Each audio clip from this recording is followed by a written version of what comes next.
ओवैसी साहब को अगर प्रधानमंत्री बना दिया जाता है तो राम मंदिर में जो चोरी हुआ है, चंदा चोरी हुआ है, उन सारा का इलाज हो जाएगा, न्याय की व्यवस्था होगी।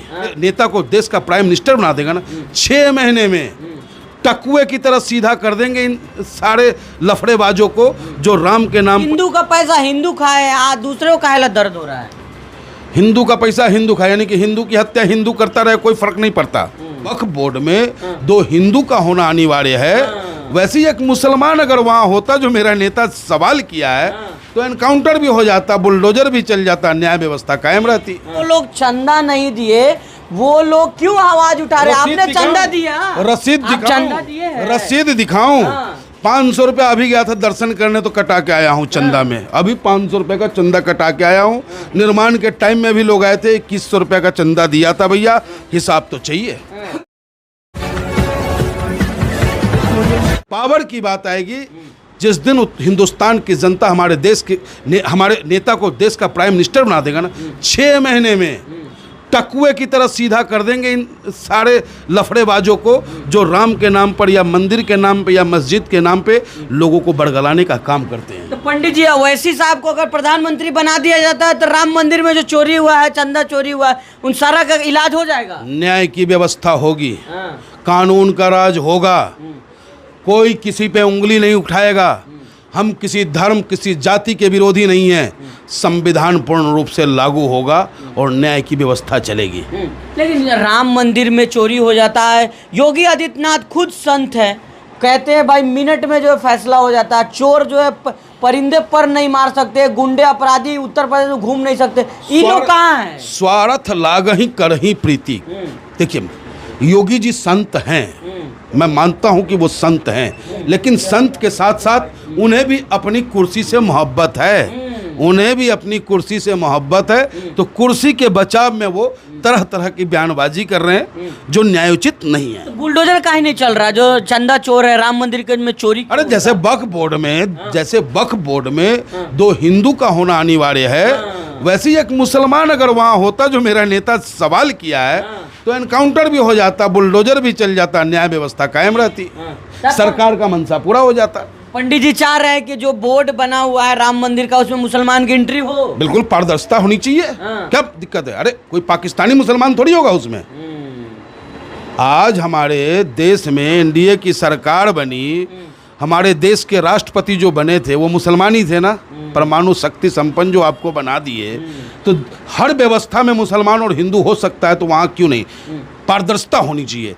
वो क्या नाम है जो केस लड़ रहे थे बाबरी मस्जिद का, वो अंसारी साहब, उनको भी हमने रोते हुए देखा है राम मंदिर चंदा के नाम पर। तो आप सोचो, तो यहाँ हिंदू और मुसलमान एक दूसरे की आस्था से कोई खिलवाड़ नहीं करना चाहता, एकदम न्यायोचित कार्रवाई। और राम का नाम ही काफ़ी है।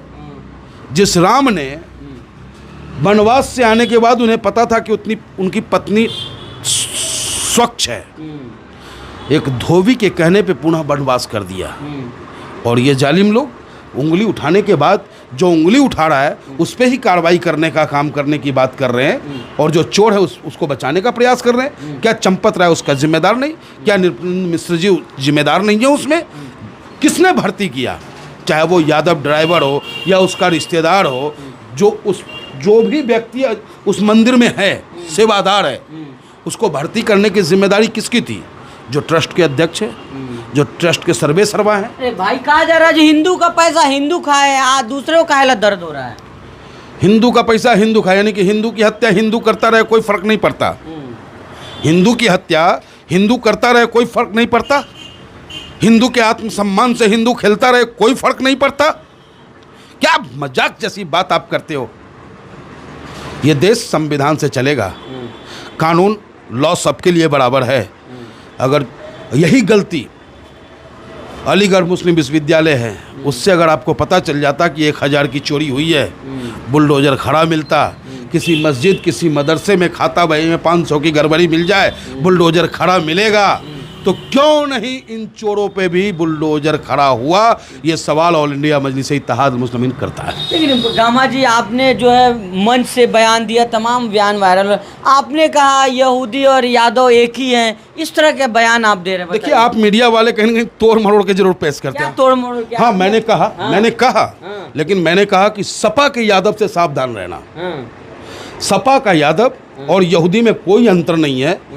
कारण इसका यह है कि सपा की जब सरकार आती है तो ताकत तो मुसलमानों का होता है, लेकिन जेल में परसेंटेज भी मुसलमानों का होता है।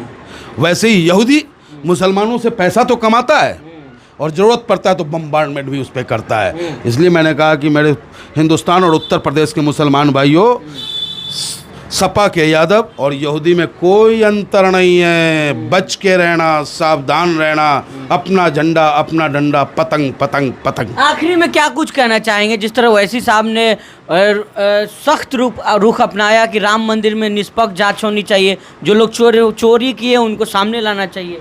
देखिए, ये तो संविधान भी आपको हक देता है ना। अब आप ये नहीं कह सकते कि ये मुसलमान है इसलिए ये क्यों आवाज़ उठा रहे हैं। आप हिंदू हैं, आप वक्फ बोर्ड पे आवाज़ उठाएंगे। आप हिंदू हैं, आप मदरसा पे आवाज़ उठाएंगे। और हमारा नेता मुसलमान है तो मंदिर में अगर चोरी हो रहा है आवाज़ नहीं उठाएगा? बिल्कुल उठाएंगे हम। यह संविधान हमें हक देता है। बहुत शुक्रिया बात करने।